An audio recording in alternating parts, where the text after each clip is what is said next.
Hello, so video 2, go back to video 1 if you haven't seen this.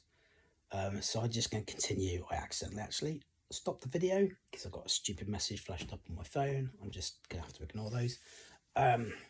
So, yeah, the kingdom, how the kingdom, that's what we were talking about, or I was talking about. The kingdom dynamic is like the king is on his throne, his kingdom. There are lots of things in the kingdom, and the way the kingdom works is firstly by the king being on his throne, Jesus, but all the other things in the kingdom working on a practical basis. So all the different people in the kingdom that are part of the kingdom, that believe in the kingdom, that for those people Jesus is Lord, that they've been given a gifting by God and actually created by God to do a particular job in the kingdom. They've been given an assignment as opposed to what they're actually created to do. So there's what there's actually created to do, and I'll come on to this later. And there's an assignment. So we'll just talk about assignment. So everyone in the kingdom, we kind of label and value different assignments, but the whole point is the whole kingdom works on the fact that everyone does what they're created to do. So that everyone who's given an assignment fulfills their assignment. That's how the kingdom of God works. So there's nothing special about that in anyone. It's just unique, and then at times non-unique, and non-special. What was I saying?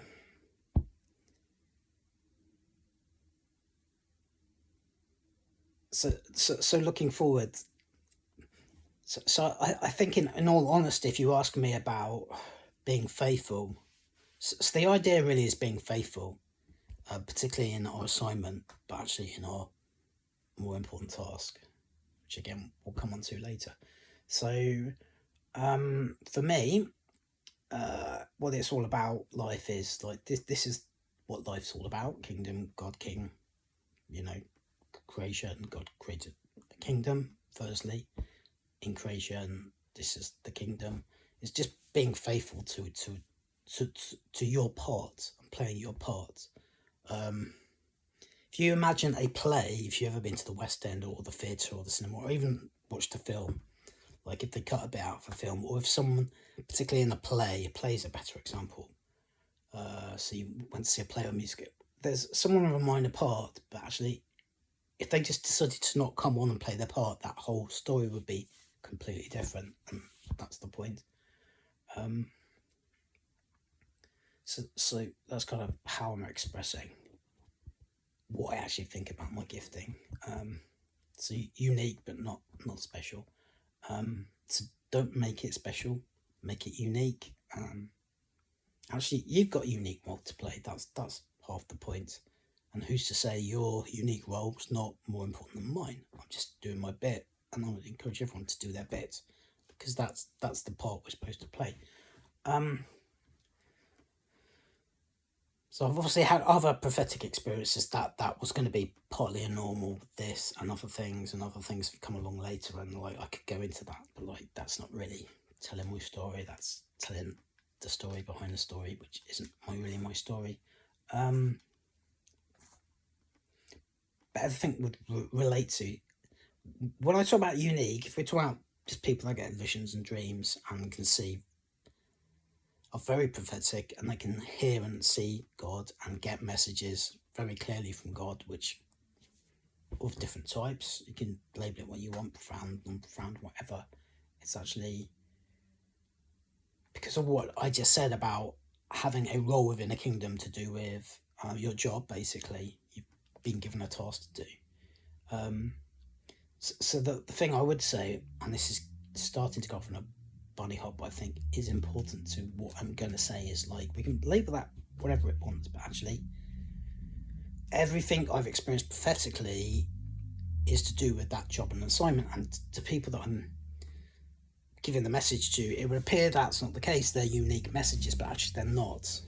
And when they are, they're not on that level. They're the kind of low level prophetic stuff that is non-unique and non-special rather than non-special and unique. Everything unique is on the same theme. God's always been talking about same theme. So I guess one of the first things we've got to actually say is, like,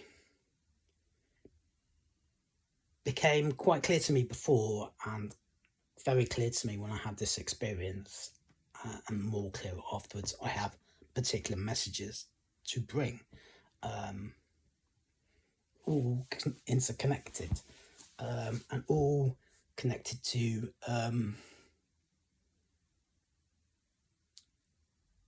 space and time, and not to a space and time at the same time, which is confusing but true. You won't understand that properly, but the vast majority of you won't. But it's true, it's spiritually true, and it's practically true. What's true is true. It's not false in any way. So,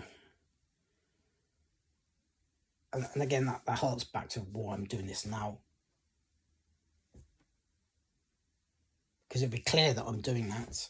So I'm kind of explaining generally what those messages are and what they're about, and why now and why, and everything should be quite self-evident. Particularly if you've got a lot of wisdom, you're very close to God. It should make a lot of sense what I'm saying. It doesn't necessarily mean it will be so, but generally speaking, I think I could be wrong. That would be so. It would make sense. If it doesn't particularly mean anything, but that's for you to work out. Particularly if you think, oh, this is from the devil. And part of the reason is I've been led to watch things and hear things recently,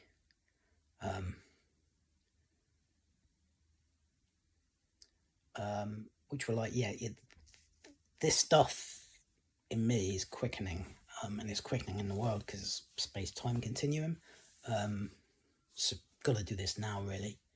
And the evidence is there that that's what I should do, which is what I'm doing. I don't want to do this, but I have particular messages. So with the going back to the vision, everything I've had since stems from that vision. So this is who I'm created to be. This is who God is, and therefore this is what He wants me to do, and therefore this is the task. It wasn't all laid out, but it's like it's like being given a very big jigsaw puzzle, like 1,000,000 pieces, say, with different sizes, and actually on the space-time continuum, because God doesn't work within space-time because He's spirit, and the spirit works differently. The spirit works outside the space-time continuum, which is one of the messages I've got to bring, which is quite a generic message about what is existence, and it's kind of threefold, maybe morefold nature, and the way we understand it, which is like we're very limited to space-time, but God isn't. God doesn't work that way. So when God works, we're like, don't understand it. Why? Because God's ways are higher than our ways. The thing that God works in the spiritual realm is above and beyond the corporeal world, so to speak, the world that we can experience with our own senses is what corporeal means. But what we basically can see and then hear and touch and or smell and like that, which is basically means we can't do that. So God doesn't work within time specifically, so it can be a bit confusing. But it's like getting around a jigsaw puzzle, 1,000,000 piece, or however many you want to say, 10, 10, 1,000,000, 10 million, doesn't matter. But basically, the bits of the puzzle aren't the same. And this is how I think the prophetic actually works. It works like that. So when you're given an assignment like this, in my position, God will give you the big piece, which means the most first. But the actual jigsaw won't really make a lot of sense. But you only need to continue your journey in space-time outside of God's space-time, because all you need is the faith to believe and to follow. So this is the piece you need to believe in and follow, and that's it. And then the other bits come along when they come along. But it's not in time. It's like, actually, what you're getting a glimpse into is the spiritual realm outside the natural realm, the realm of our existence, the corporeal world, so to speak. That's a philosophical term. So there are three worlds. There's the corporeal, there's the spiritual, and there's the world that joins the two. So in us, it would be mind, corporeal, spiritual world, spirit, the one that connects heart and soul, so to speak, and that functions in a particular way. Different parts of our being are made for different parts of our existence, both inside this world and outside this world, in God's eternal kingdom. And then the kind of change functionality. So the body obviously is corporeal, the body and the mind, and they die. They have no use outside this existence. But then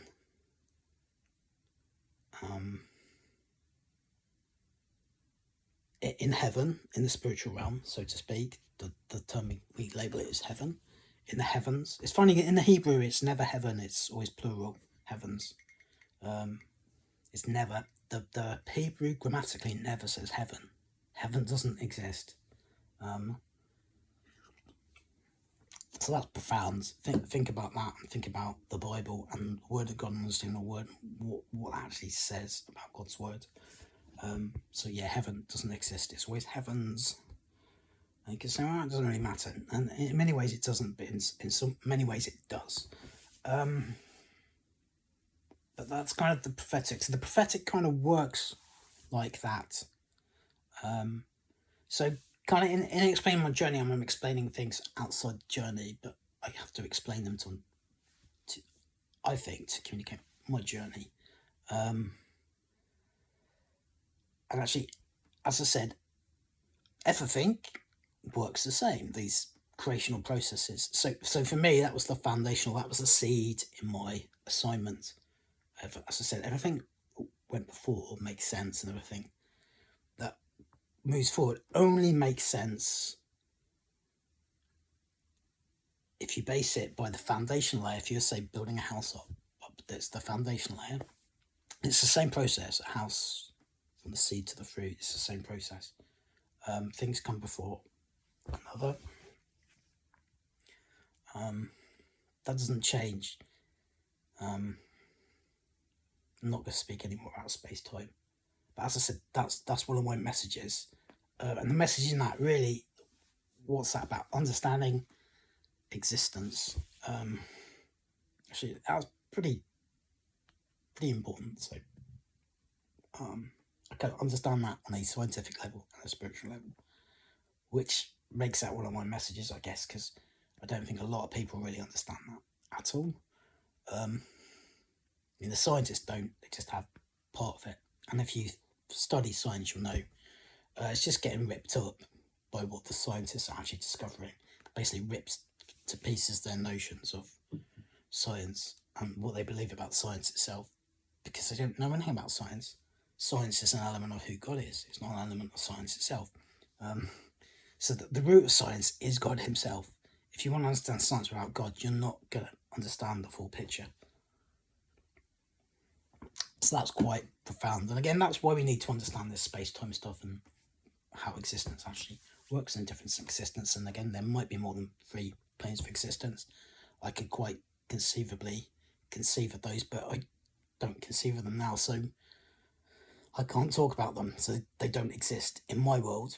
But this is the point. In our existence, the spiritual realm doesn't exist at all. There are kind of elements where we can see of its existence, but we don't experience its existence in the same way. And the way we do is by connecting our spirits with the spiritual world. That's the lens which we view the entire existence. And obviously the Bible then would break that down into 2 things. Actually, it breaks it down into 3 things. You won't understand the third. It's so complex, we're not going to discuss it, but it does exist. So it's not just the heavens and the earth, but basically the corporeal and the spiritual realm were created like that by God in the beginning. And obviously the Bible as revelation, its whole root, its seed is Genesis 1. The seed of Genesis 1 is Genesis 1:1, and the seed of Genesis 1:1 is the first word in the beginning, which is one word in Hebrew, Bereshit, and the first letter in the first The seed of the first word is the first letter, bait, which is house. And it kind of tells a story, a profound story. So it all begins with a house. God's building a house. Funny that. So yeah, kind of gone off on one. Let's pull it back. What was I saying? So yeah, everything relates, and I think that's what I see when I look through the lens of what people are seeing when I prophesy, so to speak, when I'm giving a message. It's like they don't see the connection. I'm really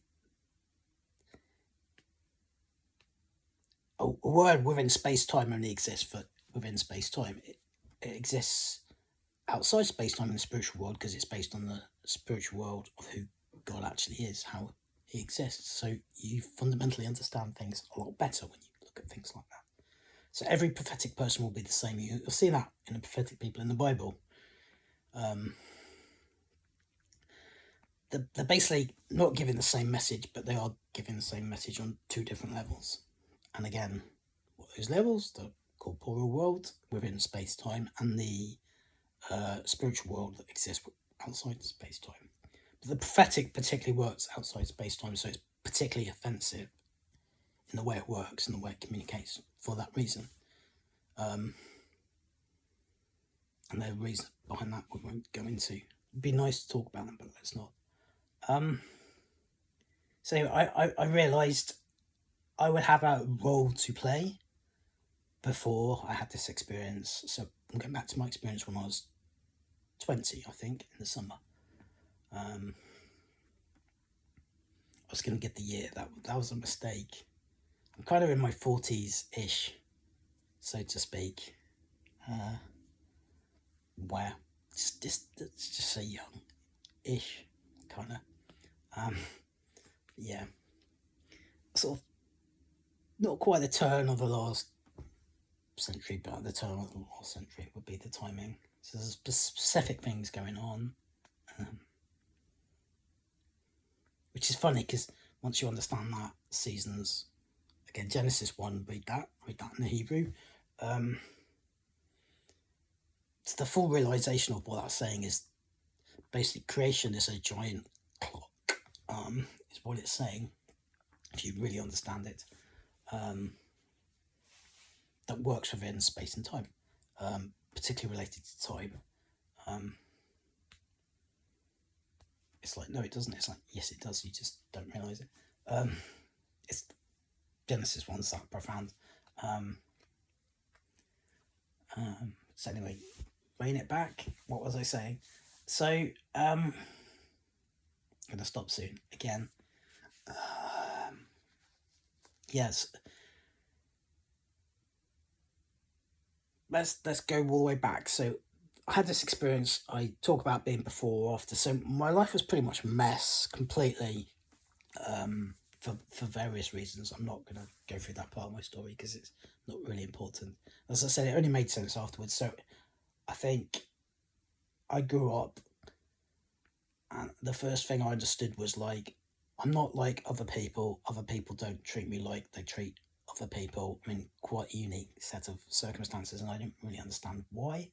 But those circumstances basically produced in me. So and I'm not necessarily actually saying that's God's intention. It's just what happened, and then God's plan is deeper than that. So I'm a particularly sensitive, particularly quiet, shy person, which is why I hate doing this.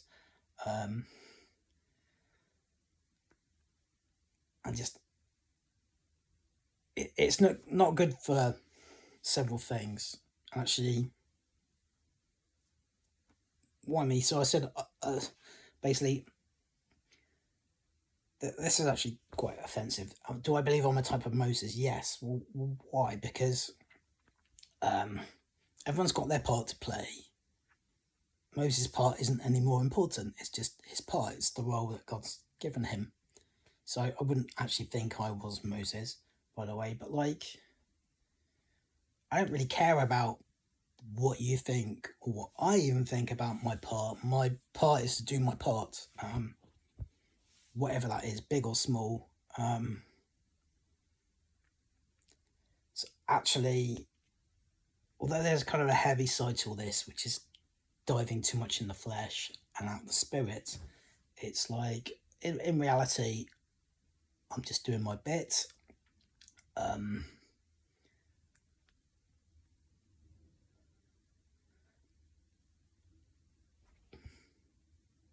Yeah, I think I have a few what I'd call wise sayings that I wouldn't publicly. Oh, whack the phone again. What wise sayings? So saying good things. So I think nothing in this world can qualify you, but you can disqualify yourself. So I think with our own jobs, we disqualify ourselves from our own job by the way we act and behave after we've received that. So what does that mean in a way? That big story. Very basically, what the Bible talks about, the proud and the humble. Like if you get proud about the job God's given you, you know you're gonna fail basically. Now there are that applies to most people. There are certain things for some people which are a trend. So another thing is every rule given in the flesh is given as a rule because there are exceptions. There are points where it should be broken. It's broken by common sense. So it's common sense to me. That's not the same for everyone. But actually, what actually qualifies me for my job is because I never thought I was qualified in the first place. And the world basically taught me that I was nothing and I wasn't worth anything. Actually, when I met with God, that's the first thing he fixed. Because what does that actually mean? It means you're not lovable and you're not worth loving. That's what the world taught me. I wasn't good for anything. So I wasn't lovable. I wasn't to be loved. I wasn't likable. There was nothing attractive about me. There was nothing about me at all. Which is kind of that's the way the Bible described Jesus, in the flesh. And it was always like, okay, right, it's not quite true, is it?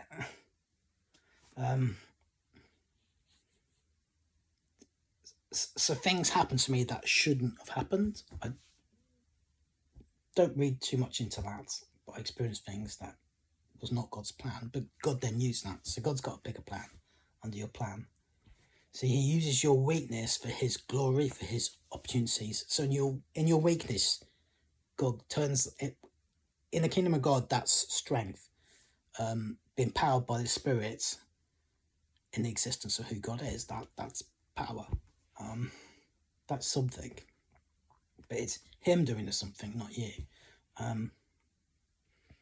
So when all this stuff happened, like I would never use the word qualification, but if I was qualified, that's why.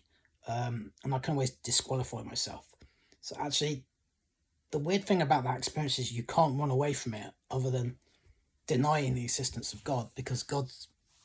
It's the profound thing of what I'm saying with if you lose the what you can get into the aspect of that message, which is based on pride, is like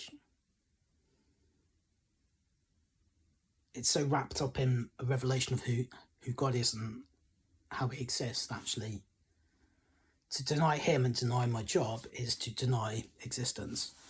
So it's really difficult to run from. And actually,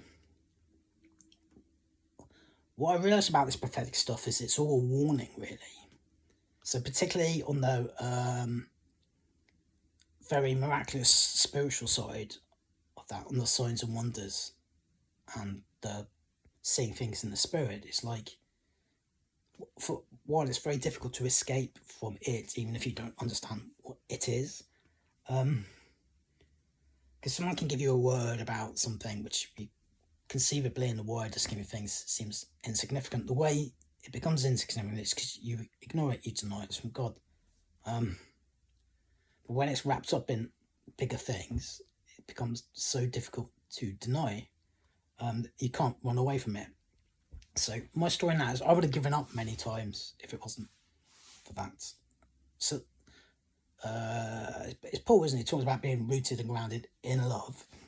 So literally, I was rooted and grounded in that if that hadn't happened, I would have just given up many times. So the point of the prophetic is it's supposed to, and it's something to be in awe of God of and in fear of God of, is like, actually God speaks on that profound level, so you can't ignore it, because it's going to be difficult. Now, most of the time when we receive a word like that, we're like, wow, that's amazing. It's not amazing. It should scare the living daylights out of you, because what it's actually saying is, this is going to be hard. This is something you cannot deny and you cannot escape from without in some way denying who God is and who God made you to be. So these big things, people go, wow, and then they actually miss the meaning because they don't see the message in that, and the underlying message, and there are probably lots of underlying messages, but one of the important ones is stuff is going to get hard. So when I give all this stuff and you go, wow, or you might not go, wow, it's like, the point is, this stuff is given this way. I'm just the messenger. I'm just doing my job. This is the job that God's given me, and I'm doing it. But it's because it's going to get hard.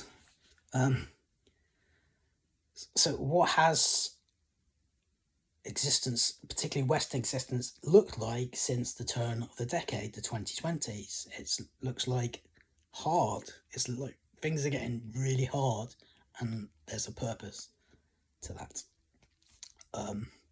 So I'm going to stop this. I'm going to talk about the Laodicean church, which is probably going to be another one of my messages, which profoundly upsets people.